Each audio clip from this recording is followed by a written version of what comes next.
So, ladies and gentlemen, our latest Night Gallery podcast for remote control, we're going to talk about a top five episode of Rod Serling's Night Gallery. Something that it's should be a Christmas tradition shown every year, like Night to the Meek, which is Rod Serling's key Twilight Zone Christmas theme episodes. Of course, we're going to talk about the Edward G. Robinson led The Messiah on Mott Street. Now, this episode ranks as one of the longest in Night Gallery history, at about 36 minutes running time, or what you call three commercial breaks. It details the story of the poverty of the tenements on Manhattan's Lower East Side. It is Christmas Eve and in the ghetto. Edward G. Robinson, who is basically near death, he's been taking care of his grandson from quite some time, is scared of two things: that the Messiah will not find him to save his grandson and him from the poverty of the tenements. He's also scared that the angel of death will take him before he can really take care of his grandson the way he needs to be taken care of, and will take him away, and his orphan grandson will end up in foster care.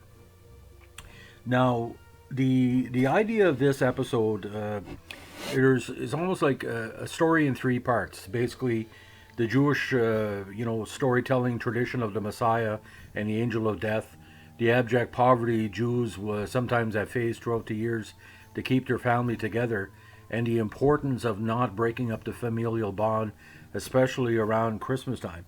Now, it has a strong supporting cast, including the great Woody Allen cast player, Tony Roberts as Abraham Goldman, Edward G. Robinson's character's doctor, who also has suffered from the poverty of the tenements and is trying to do his best to help him in any way he can. And basically, like any doctor hovering like around an older person, very concerned that the person will expire without the proper medical help.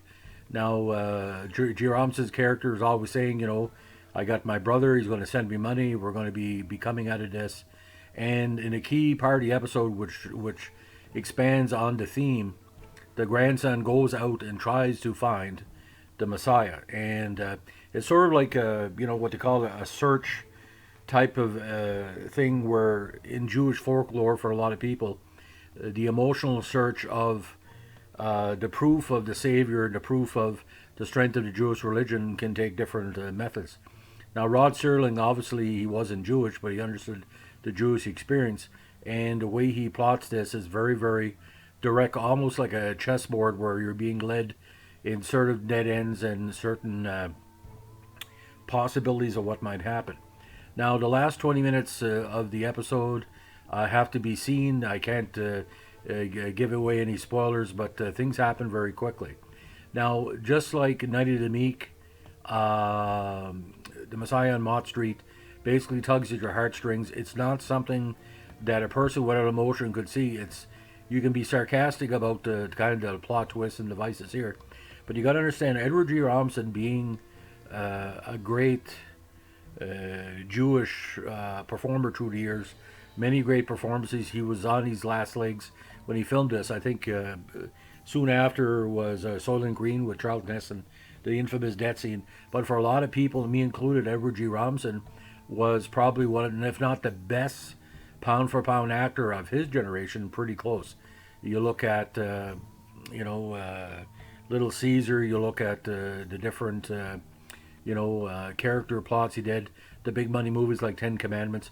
When you said Edward G. Robinson, he was up there for me with Humphrey Bogart as probably one of the strongest actors. You could take a 5-cent script and make it into $1 million movie. He was that good. I think every person who had a great grandfather or grandfather at the time, I know I did, every time I think of them, I think of Edward G. Robinson, because he's the grandfather that every person would want, because he's loving, he's caring, he's realistic, he doesn't sugarcoat it, but he doesn't really say everything was going to work out. And people like that are rare and far between, because at the time in the 70s, a lot of grandfathers were still role models. In 2020, because of the generations living longer. See, back in the day, 65 was old. Now 65 is nothing. That's just like an older uncle. But back then, there was a still need for the pure grandfathers to keep the love of the family tradition going. Now, the only problem is the person that plays Robinson's grandson in the episode.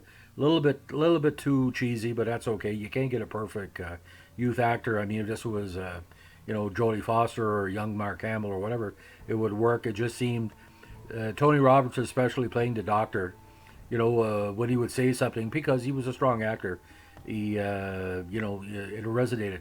Now, this episode has been ranked in many, many books and reviews of Rod Serling's Night Gallery as being, not say a perfect episode, but as nearly perfect Night Gallery had. The artwork, which is key to the series and key to this episode, is very strong. And you got to compare this again.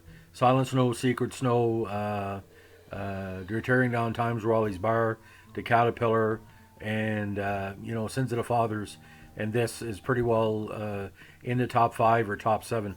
To have someone as strong as Edward G. Robinson, he was doing a lot of television at the time too. So to get him, in these later years and still strong, I don't think anybody else but Edward G. Robinson could have played this part, because you look at the modern era, Charlton Heston and different other actors, Gregory Peck, tried to play Edward G. Robinson style roles when he got older, and Georgie Scott, and kind of missed. The only way I can really describe the performance of an Edward G. Robinson role, for those who don't know about it, it's not method, it's real. What you see is what you got.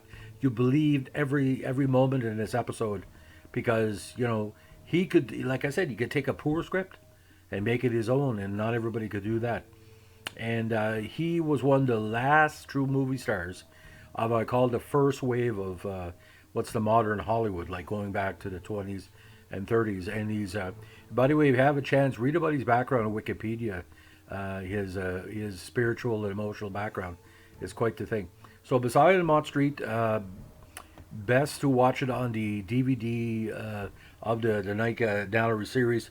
The music and the editing and cinematography of this is quite strong. I would suspect that if Twilight Zone was ever going to redo an episode of the Night Gallery, the new Twilight Zone would be this episode. I could see like a Bryan Cranston or even a James Cromwell or something of that level could kind of mimic that part, or John Lithgow. But Edward G. Robinson, man, he was. I watched so much of his movies back in the 70s and 80s on Saturday afternoons in French and Sunday afternoons in English. He was sort of my grandfather of the movies. And Little Caesar, boys. It's an honor to know that I know people that starred with Edward G. Robinson through the years, and let me tell you, it's a thrill to know that there are still actors out there who work with Edward G. Robinson, and they're still active, because he passed along a great level of professionalism in the acting group. So, again, Edward G. Robinson, Messiah Mott Street. If you haven't seen it, you can't get it on YouTube. You have to basically wait for the episode or get the DVD. And Sunrise Records, that's a plug in Frankton. They do carry DVDs of Night Gallery. So if you're passing by Regent Mall, check one of my buddies down here. He's telling me Night Gallery is selling more copies in recent months. So it must be the fact that Rod Serling's, his beautiful wife, intelligent wife, Carol, passed away, and that's getting more interest again. So on this basically very windy and strangely cold February 19th, we wish you well. And everyone needs a Messiah on their street, be it religious or alive or like what they call a legend. Everybody needs a Messiah on Mott Street. Have a good one.